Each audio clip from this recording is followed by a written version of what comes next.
Hello बच्चों, मैं स्मिता बिजलवान स्वागत करती हूँ आपका आईसीटी वर्चुअल क्लासरूम में। आशा करती हूँ आप सभी स्वस्थ होंगे और अच्छे से अपनी पढ़ाई कर रहे होंगे। बच्चों, आज हम पढ़ने जा रहे हैं क्लास 6 की साइंस और क्लास 6 साइंस में हम स्टार्ट करने जा रहे हैं एक नया चैप्टर जिसका नाम है एयर अराउंड अस, यानी कि हमारे चारों ओर वायु। ठीक है, चलिए तो चैप्टर स्टार्ट करते हैं। सबसे पहले आप वायु के बारे में क्या जानते हैं, है ना? वायु, क्या आपने कभी वायु को देखा है या महसूस किया है, या आपको पता है कि वायु कैसे रंग की होती है? ठीक है, कहाँ पर रहती है? क्या आप वायु के बारे में कुछ जानते हैं? तो चलिए, हाँ, आपको पता होगा कि वायु के बारे में आप जानते तो है कि वायु हमारे चारों ओर उपस्थित रहती है हर समय, लेकिन हम उसे देख नहीं सकते, सिर्फ महसूस कर सकते हैं। ठीक है, तो ये है वायु की एक क्वालिटी भी, ये है कि हम उसे देख नहीं सकते, सिर्फ महसूस कर सकते हैं। अच्छा, वायु जो है अलग अलग प्रकार की होती है क्या? देखो, एक तो वायु जब धीमे चलती है, और वायु जब बहुत जोर जोरों से, मतलब बहुत तेजी से चलती है, जिसे हम विंड यानी कि पवन भी कहते हैं। तो वायु को ही पवन भी कहा जाता है, तब कहा जाता है जब वायु बहुत तेजी से चलती है। ठीक, चलिए तो वायु के बारे में इस चैप्टर में हमें पढ़ना है और हमारे चारों ओर जो वायु है उसको हमें समझना है। चलिए तो स्टार्ट करते हैं।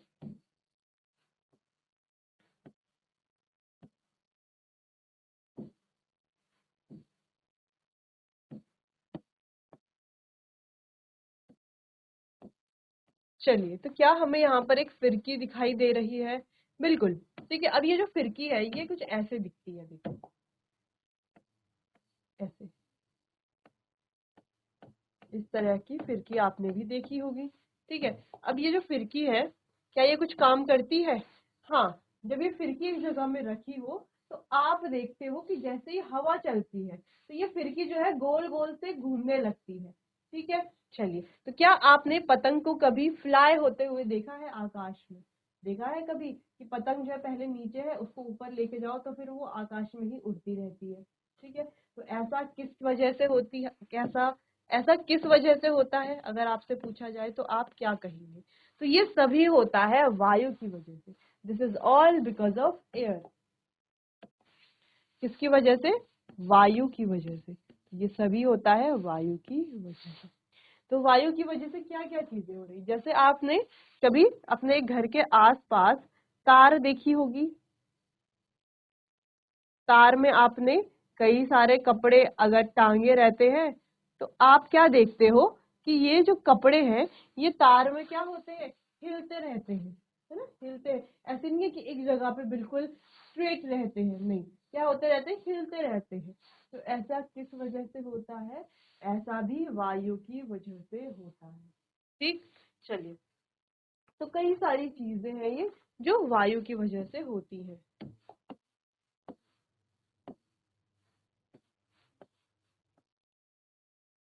चलिए, तो वायु के बारे में हम कुछ इसकी प्रॉपर्टीज के बारे में जान लेते हैं कि वायु की क्या क्या प्रॉपर्टीज हैं, यानी कि क्या क्या गुण है।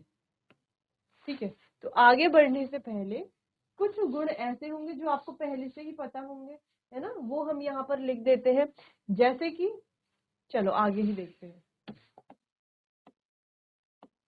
यहाँ पर कुछ प्रॉपर्टीज है ये, जैसे air is a mixture of gases, यानी कि ये कई पदार्थों का मिश्रण है, मिश्रण है। ठीक है, यानी कि मिक्सचर ऑफ सब्सटेंसेस। तो एयर क्या है? अलग अलग पदार्थों का मिश्रण है। तो ये अलग अलग पदार्थ कौन कौन से हैं जिसका एयर जो है वो मिक्सचर है? चलिए देखते हैं। तो अगर हम बात करते हैं एयर की, तो एयर जो है उसमें कई सारे कंपोनेंट होते हैं, कई सारे कंपोनेंट से मिलकर के वो बनती है। जैसे कि एयर बनती है ऑक्सीजन से, नाइट्रोजन से, कार्बन डाइऑक्साइड से, इसके अलावा इसमें स्मोक,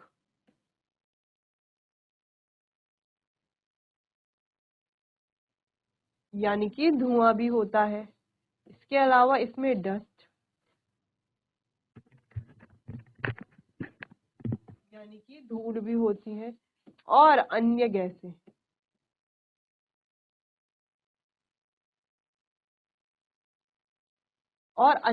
भी इसमें उपस्थित होती है।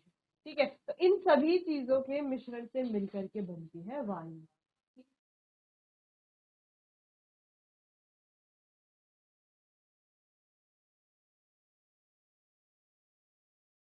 ठीक है, तो ये हमने देखी एयर की पहली प्रॉपर्टी या इसका पहला गुण कि एयर जो है वो कई पदार्थों के मिश्रण से मिलकर के बनती है, जैसे कि ऑक्सीजन है, नाइट्रोजन है, कार्बन डाइऑक्साइड है।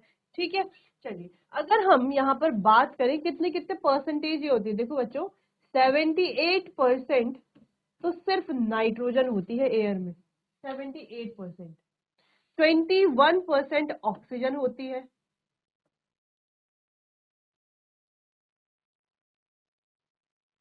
ठीक है, 21% ऑक्सीजन होती है और बाकी अगर हम कार्बन डाइऑक्साइड की बात करें तो ये 0.01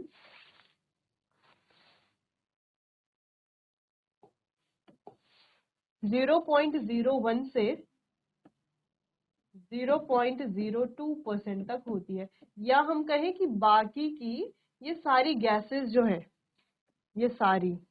ये सारी बाकी के 1% में आती हैं। ठीक है, इस तरीके से क्लियर। चलिए अगला है एयर इज कलरलेस, यानी कि एयर क्या है, कलरलेस है, यानी कि रंगहीन है, इसका कोई रंग नहीं है।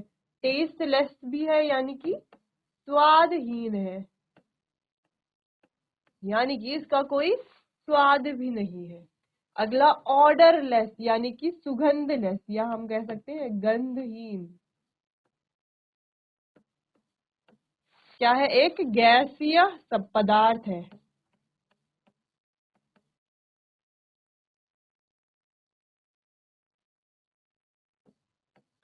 चलिए, तो यहाँ पर कई सारी प्रॉपर्टीज को हमने एक ही लाइन में पढ़ लिया है कि एयर कैसी है, रंगहीन है, यानी कि कोई कलर नहीं, जैसे हमारे आसपास चारों ओर क्या है, एयर प्रेजेंट है। तो क्या हमें ऐसे दिख रहा है कि पिंक कलर की एयर है या रेड कलर की एयर है या ब्लू कलर की एयर है, नहीं ना, एयर का कोई कलर है ही नहीं। इसीलिए हम क्या कहेंगे, ये क्या है, कलरलेस है, क्योंकि कोई कलर होता तो हमें अवश्य दिखता। अगला है कि टेस्टलेस ही होती है, स्वादहीन ही होती है। तो जब हम सांस लेते हैं, नाक से ले या मुंह से भी ले, तो जब हम मुंह से सांस लेते हैं तो क्या लेते हैं अंदर, ठीक है, तो ऑक्सीजन या जो हमारी ये गैस है, एयर है, तो एयर ही हमारे अंदर जाती है जब हम एयर को इनहेल करते हैं। तो जब हम मुंह से भी इनहेल करते हैं एयर को, तो क्या हमें इसका कोई स्वाद लगता है, खट्टा, मीठा, कड़वा, नमकीन, क्या कोई स्वाद लगता है, नहीं लगता। जिसका मतलब ये है कि ये जो एयर है ये कैसी है, स्वादहीन भी है। अगला है ऑर्डरलेस, यानी कि गंधहीन भी है। देखो बच्चों, जब हम सांस लेते हैं तो क्या हमें किसी प्रकार की कोई गंध आती है इसमें, एयर से, है ना, नहीं आती, है ना। तो इसीलिए हम क्या कह सकते हैं कि एयर क्या है, गंधहीन है, यानी कि इसमें कोई सुगंध या दुर्गंध नहीं होती। अगला है गैसीय सब्सटेंस, अब ये क्या है, एक प्रकार की गैसीय पदार्थ है, एक प्रकार का। क्लियर इतना। या हम कह सकते हैं कि क्या है, ये एक मिक्सचर भी है। ठीक है, मिक्सचर तो है ही, मिक्सचर ऑफ गैसेस भी कह सकते हैं। अन्य गैसें, अच्छा इसमें एक ना जलवाष्प भी होता है, जलवाष्प।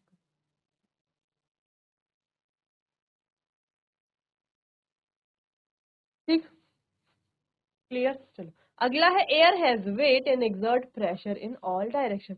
अब एयर का वेट होता है, अब ये थोड़ा सा डिफरेंट यहाँ पर पॉइंट आ गया है कि एयर का,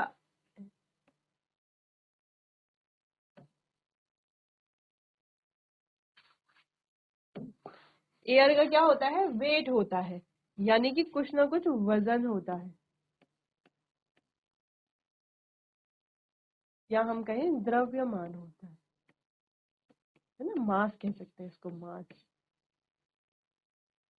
अब आप कहेंगे ये कैसी प्रॉपर्टी है कि एयर का मास होता है, एयर का मास हो सकता है क्या, या एयर का वेट हो सकता है क्या। अब हम ऐसे हाथ रख ले तो हमारे हाथ के ऊपर बहुत सारी एयर आ रही है, तो क्या इसका एक वेट है क्या, वेट तो है ही नहीं, है ना।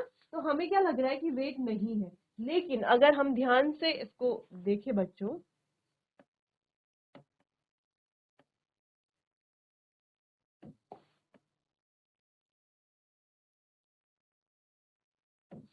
लेकिन अगर हम ध्यान से इसे समझे तो हमें पता चलेगा कि एयर का वेट भी होता है।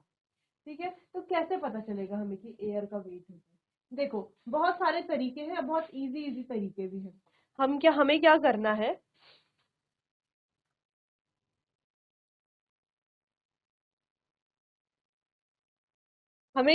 है, हमें लेना है एक बलून, दो बलून हमें लेने हैं। ठीक है, अब इन बलून के अंदर हमें क्या करना है, एयर फिल कर लेनी है। जब हम एयर फिल करेंगे तो बलून का साइज कुछ ऐसा हो जाएगा। अब इन दोनों बलून के अंदर हमें सेम एटम्स ऑफ एयर भरने हैं, यानी कि जितनी एयर इसमें भरी जाएगी उतनी ही एयर इसमें भरनी है। ठीक है, मान लेते हैं जैसे कि इसमें हमने 2 ग्राम एयर भरी, तो इसमें भी हमें 2 ग्राम ही एयर भरनी है। ठीक है, समझ में आया? तो चलो, तो दोनों में हमने बराबर एयर भरी हुई है, बराबर मात्रा में एयर भरी हुई है। ठीक है, अब अगर हम इन दोनों को एक तराजू से लटका देते हैं। चलो, तराजू से हमने इसे लटका दिया।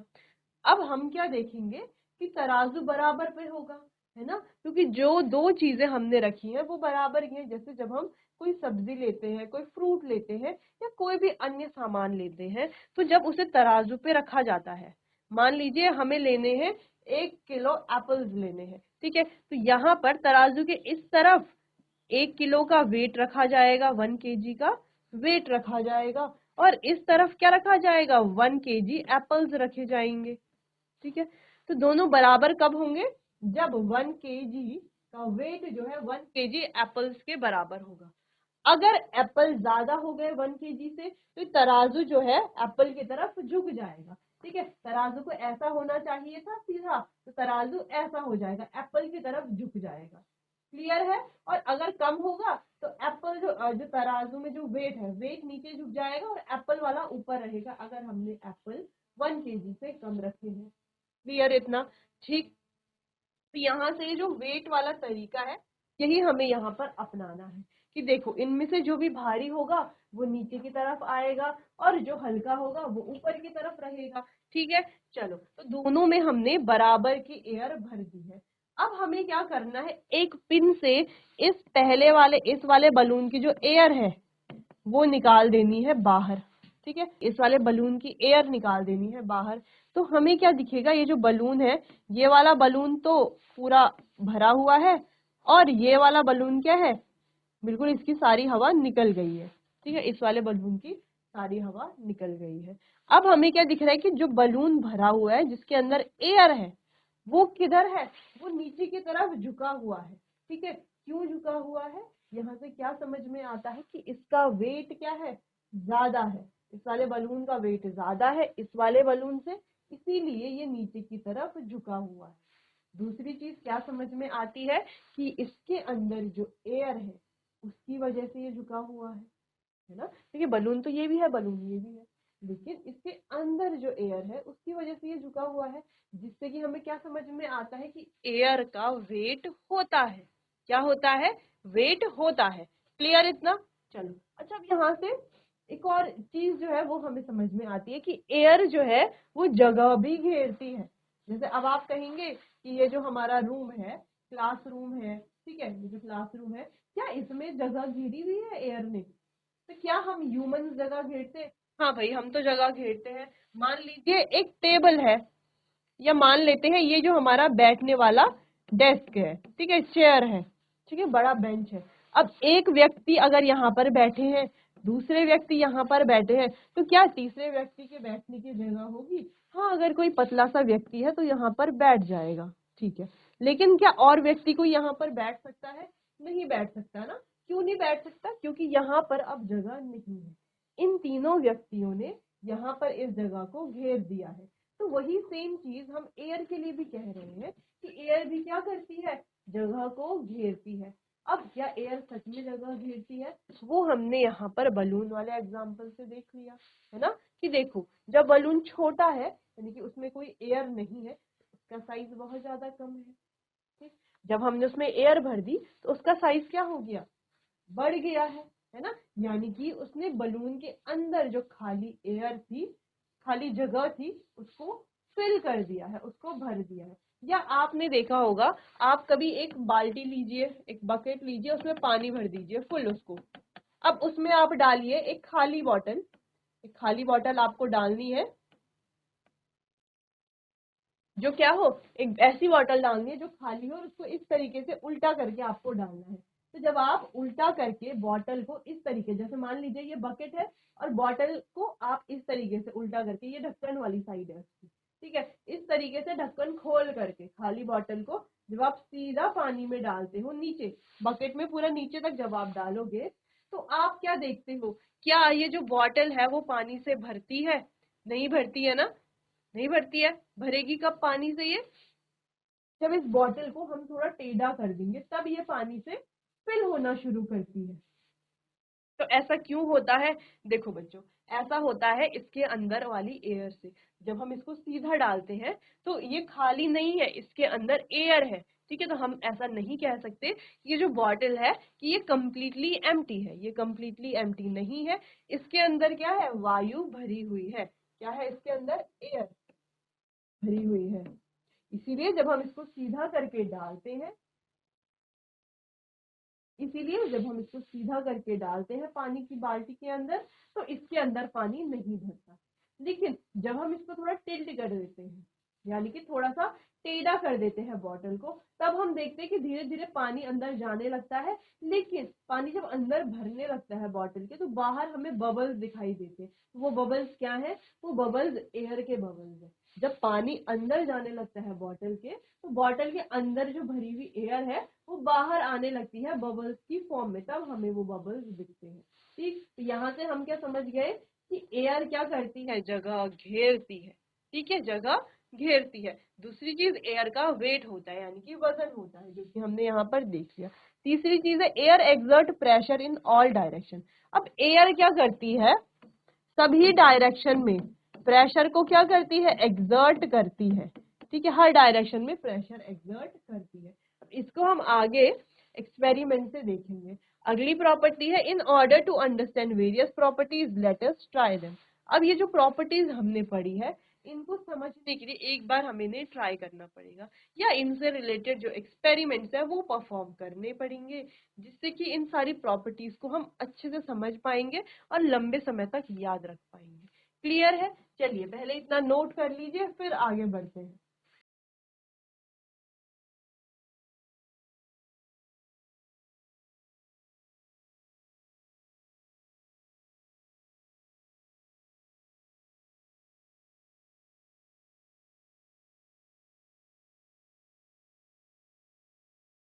चलिए आगे बढ़ते हैं।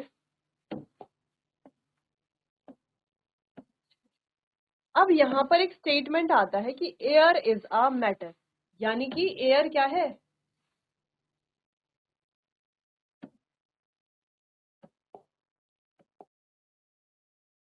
एयर इज अ मैटर, यानी कि एयर भी क्या है? एक प्रकार का एक पदार्थ है।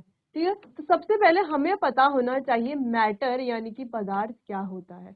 तो साइंस में जैसे कि हमने देखा है, पहले भी डेफिनेशन देखी है मैटर की। तो मैटर क्या होता है? Anything which occupies space and have मास, यानी कि ऐसी कोई भी चीज, कोई भी वस्तु जो जगह घेरती हो और जिसका कुछ ना कुछ द्रव्यमान होता हो, उसे हम पदार्थ कहते हैं। जैसे कि अगर हम अपनी बात करते हैं, हम हैं, हमारे आसपास चेयर है, टेबल है, तो हमारे आसपास जो चीजें हमें दिखाई दे रही हैं वो सभी मैटर हैं। जो भी हमें चीज दिखाई दे रही है अपने पास, क्योंकि आसपास, क्योंकि देखो हमारे आसपास जो भी चीजें हैं उन सभी का कुछ ना कुछ वजन है, कुछ ना कुछ वेट है। दूसरी चीज, उन्होंने कोई ना कोई जगह तो घेरी हुई है ना। जैसे आप है, तो आप जहाँ पर बैठे हैं आपने उतनी जगह घेरी है, और आप जानते हैं वजन तो आपका है ही। अगर हम इस मार्कर की बात करते हैं, इस मार्कर को इस तरीके से हाथ में अगर हम रख लेते हैं, तो देखो इसने इतनी जगह घेर ली है हाथ की, और इसका कुछ ना कुछ द्रव्यमान भी है, यानी कि मास भी है, वेट है। ठीक है, तो उसे ही हम मैटर कहेंगे। तो यहाँ पर कहा जा रहा है कि जो एयर है वो भी क्या है, एक मैटर है। देखो बच्चों, अभी हमने एक डेफिनेशन की बात की थी कि जो भी जगह घेरता है और जिसका कुछ ना कुछ द्रव्यमान होता है वो मैटर होता है। और अगर हम एग्जाम्पल की बात करते हैं तो आपके आसपास जो भी आपको दिखाई देता है वो सभी मैटर होता है। लेकिन एयर की अगर हम बात करें तो ये हमारे आसपास तो है लेकिन हमें दिखाई नहीं देती। तो क्या ये भी मैटर है? हाँ बिल्कुल, ये भी मैटर है। तो इसको हम एक्सपेरिमेंट से समझेंगे। बच्चों ये एक्सपेरिमेंट हमने अभी परफॉर्म किया है, ठीक है। तो ये एक्सपेरिमेंट क्या दर्शाता है कि एयर जो है वो जगह भी घेरती है और उसका द्रव्यमान भी होता है। जैसे कि यहाँ पर हमें दिख रहा है कि दो बलून लिए हमने और उन दोनों बलून में सेम एटम्स ऑफ एयर भर दी, यानी कि जितनी एयर बलून रेड वाले बलून में है उतनी ही एयर ब्लू वाले बलून में भी है। दोनों बलून में सेम एयर है, ठीक है। अब एक एयर को हम बाहर निकाल दें, मान लीजिए ब्लू वाले बलून की एयर हमने पूरी बाहर निकाल दी, तो अब हमें क्या दिख रहा है, इसका क्या है, वेट ज्यादा होगा, वेट ज्यादा होगा इसका ब्लू वाले बलून से। और दूसरी चीज, इसने जो है ज्यादा स्पेस ऑक्यूपाई भी किया है, यानी कि जगह घेरना, तो इसने ज्यादा जगह भी घेरी है ब्लू वाले बलून के कंपैरिजन में। तो ये क्या दिखाता है, अच्छा इसका वेट ज्यादा क्यों है और इसने ज्यादा जगह क्यों घेरी है? क्यों घेरी है? क्योंकि इसके अंदर है एयर और इसके अंदर कोई एयर नहीं है, ठीक है, इस वजह से। क्लियर है इतना? ये था हमारा एक्सपेरिमेंट जो शो करता है कि एयर जो है स्पेस ऑक्यूपाई करता है और उसको कुछ ना कुछ मास होता है। तो यहाँ पर कुछ कंक्लूजन्स हैं जो हमें देखने हैं, सबसे पहला है red balloon containing air atoms, it have more mass than the blue balloon, thus it proves air has mass। तो यहाँ पे हमें दिखता है कि जो ये रेड वाला बलून है उसमें ज्यादा एटम्स है एयर के, तो इस वजह से इसका जो मास है, देखो जहां पर नंबर ऑफ एटम्स ज्यादा होंगे वहां पर, नंबर ऑफ एटम्स अगर ज्यादा होंगे वहां पर मास भी ज्यादा होगा, यानी हम कह सकते हैं दोनों आपस में क्या है, डायरेक्टली प्रोपोर्शनल है, ठीक है। चलो अच्छा, ये अभी आपको समझ, आप हायर क्लासेस में जाएंगे तो आप समझेंगे इसे, यानी कि आप यहाँ पर ये समझ लीजिए कि जहां पर एटम्स की संख्या ज्यादा होगी वहां पर मास भी ज्यादा होगा, ठीक है। चलो दूसरी चीज, अच्छा मास ज्यादा है जिससे कि ये दिखाता है कि एयर का मास होता है, मास ज्यादा किसकी वजह से, एयर के एटम्स की वजह से है। अगला है space occupies by deflated balloon is less, यानी कि जो बलून डिफ्लेट हो चुका है, जिसकी पूरी हवा बाहर निकल चुकी है, तो उसने ज्यादा स्पेस ऑक्यूपाई नहीं किया हुआ, जबकि ये जो दूसरा बलून है जिसमें अभी भी एयर है उसने ज्यादा स्पेस ऑक्यूपाई किया है। इसका मतलब क्या है, इसने स्पेस ऑक्यूपाई क्यों किया है, क्योंकि इसके अंदर एयर है जिस वजह से स्पेस ऑक्यूपाई किया। यानी कि यहाँ पर हम क्या समझते हैं कि जो एयर है वो मैटर है, क्योंकि ये स्पेस भी ऑक्यूपाई करती है और इसका कुछ ना कुछ मास भी होता है। क्लियर इतना? चलिए नोट कर लीजिए इसे।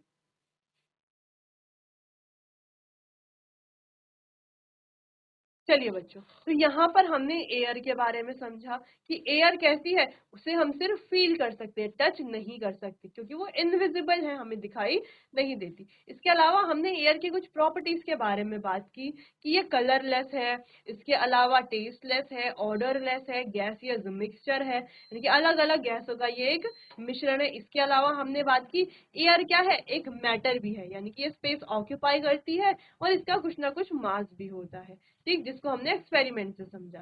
ठीक है बच्चों, चलिए तो आज के लिए बस इतना ही, बाकी चैप्टर को कंटिन्यू करेंगे हम अपने आने वाले अगले सेशन में। तब तक के लिए आपका बहुत बहुत धन्यवाद।